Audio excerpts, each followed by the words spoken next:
JC Vaughn, live at Comic-Con 2013 for Scoop and the Fandom Advisory Network. Josh, what do you see as the state of the Golden and Silver Age and Bronze Age market in back issues these days? Well, we've seen a pretty nice resurgence in Golden Age. Golden Age has been climbing over the past year or so, specifically early action comics, early detective comics, Atlas. We've seen a nice run up in many titles of Atlas. What about some of the timelies? I know specifically Captain America's attracted a lot of attention, but what's about some of the others? You know, anything World War II, Schomburg, we're seeing big bumps on, especially high grade, but even in mid grade, you know, we're seeing relatively affordable timelies being scooped up by collectors. In our auctions, there's been a bidding frenzy for timelies. Does it seem to have mattered what title, or is it across the board? It does matter what title. I mean, you won't see the bidding on a Nomura that you'll see on a Marvel Mystery or Cap if it's a really good World War II cover. I mean, the sky's the limit as far as how high it can go.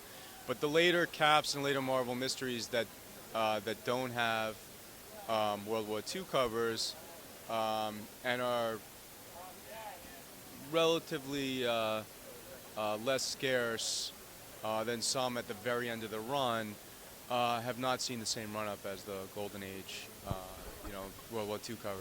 Sure. What about let's get into the Silver Age. What about like the DC Silver Age keys? Where have they been lately? We've seen a big run-up on Brave and the Bold 28. There's increased demand. I think people are anticipating the Justice League movie coming out, and Justice League 1 is heated up a little bit. Some of the DC keys have done well. I'd say the biggest run-up has been on Brave and the Bold 28. That makes sense. We've seen a lot of that. What about the Marvel Silver Age stuff? Keys. It's all about the keys. Hulk #1, Fantasy 15. We've seen a bit of a bump on Spider-Man 1 recently, which is sort of lagged behind Fantastic Four 1 and Hulk 1 for a while.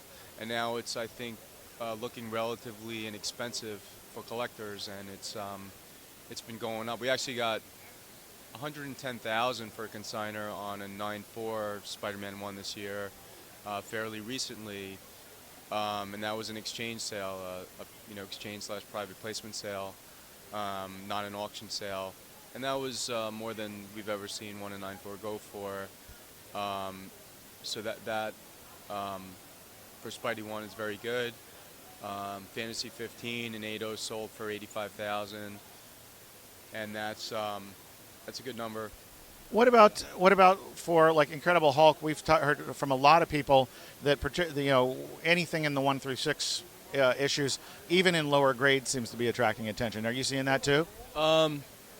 Yes, but especially #1. We recently had a $10,000, I think it was $10,500 sale on a 5.5, which is far and away a record sale for that book. So that could sell though for anywhere from 7 to obviously 10.5. And we sold a 9.0 for $110,000, and that was the most that that's ever reached. I remember back in the early 2000s, a 9.0 would be going for like 20 to 30,000, and a 9.2 would be. I think the 9.2 started selling for like 50,000. Do you think that is sort of reflects both the obviously the multimedia awareness of these characters thanks to the movies, but also that people are really beginning to understand how scarce the high grade ones are? I think people have understood that for a while now, but I think that people are always trying to figure out, what to buy, and they, the guys who are interested in Hulk 1 right now, they just are zoned in on that book for whatever reason. I think the fact that they did a good job with Hulk and the Avengers movies certainly is driving this to some extent. There was a decrease in interest, after the first Hulk movie came out, right, which sure.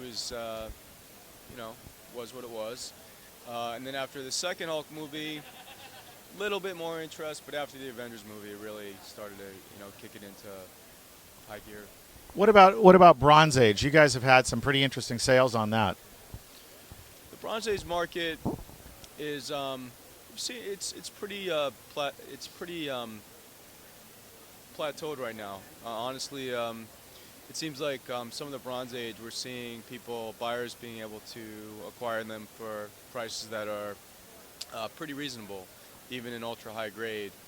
Again, for a time they peaked and they were very expensive, and now it seems like they've come back down to earth, and they're more acquirable. What about the level of interest in them? You see plenty of people still interested in them, or is that cooled off too? Plenty of people still interested in. It's not the interest that's died down as much as more have surfaced, and the prices have dipped because of an increase in supply. And perhaps that'll dry up again, and the prices could then go up. One of the post-bronze things that we've seen is we've seen some Copper Age sales of 9.9s that we hadn't seen in the past, and it was $5,000 or $6,000 for a Copper Age book was previously unheard of, but now there are a few 9.9s, and they are very scarce. They have the same scarcity numbers as as some of the early Silver Age Marvels, and 9.6. So people are scooping those up. All right, let's talk about an area that, as people who have watched your auctions have seen, you guys have had some pretty exciting original comic art offerings lately. I'd say going back at least the last year, but particularly the last few auctions, you've had some amazing stuff. What do you attribute this surge to, and just what do you think about it in general? I love the original art. I collect it. I'm enthusiastic about it. Every piece is a one of one.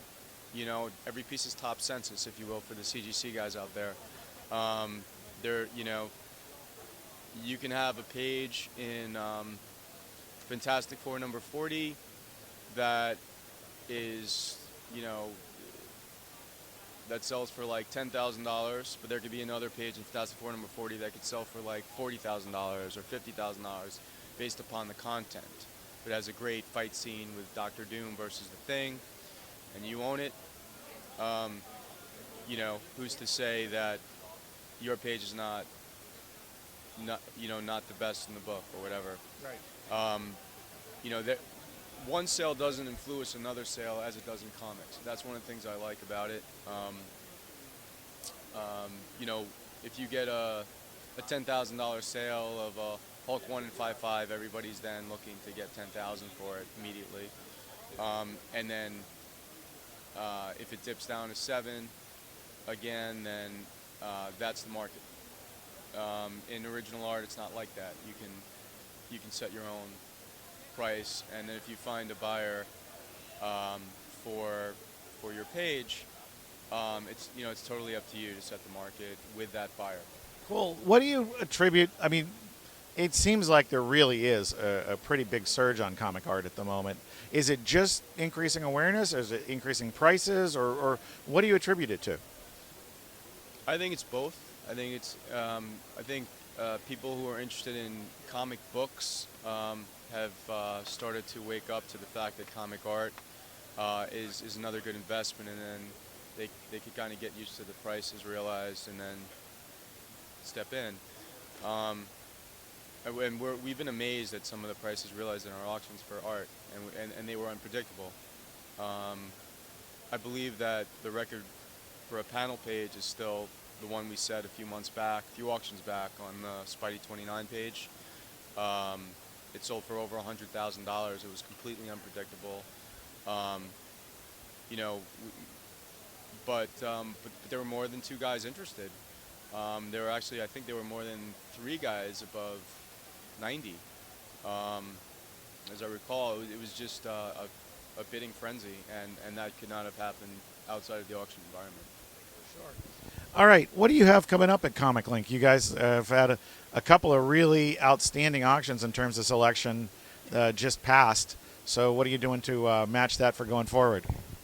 I don't know. It's always tough from auction to auction to top the last one, and I'm not sure if we're gonna do it, this time or not. But we have some pretty cool stuff. We have a Superman 1 in a 2.0 that looks like a 4 or 5.0, but it's got a little tape on the inside. We have a Spidey 5 in 9.8, which is one of one. It came to auction a few years back and sold for $97,000 at the time. And for whatever reason, the person who acquired it wants to resell, and it'll be an opportunity for another collector to step in and actually pay a fraction of that price if he's interested, and no other bidders step up. So it's probably an opportunity for like some really high-grade Silver Age collector to get a one of one. It was one of one then, it's still one of one, and there was only I believe 7 9.6s back then, and there's only 8 now. So it remains scarce. That's an interesting Silver Age offering.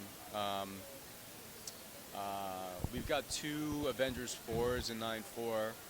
One is normal 9.4, and one is a 9.4 Signature Series with Joe Simon and Stan Lee. So it should be interesting to see how those perform in comparison to one another.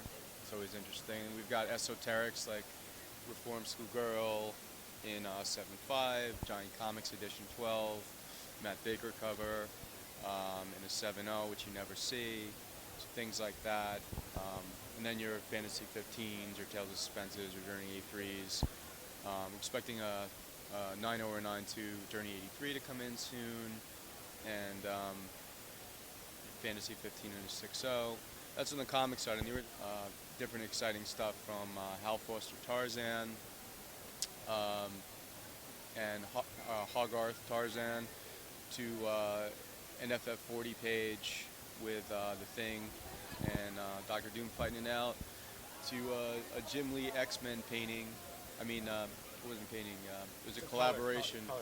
Color piece, collaboration between Jim Lee, Scott Williams, and Chiodo that came out around the same time that X-Men 1 in the 90s was first published. So that's one of our most exciting modern age pieces this time around. That's really cool.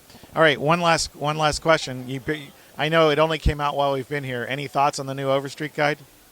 I just was able to quickly skim through it, frantically trying to figure out what to say about it. But I think you did a great job, as you always do, with the guide. And without the guide, the state of the market wouldn't be what it is today. Thanks, man. All right, ready for the close? This is J.C. Vaughn, live at Comic-Con 2013 with Josh Nathanson from Comic Link.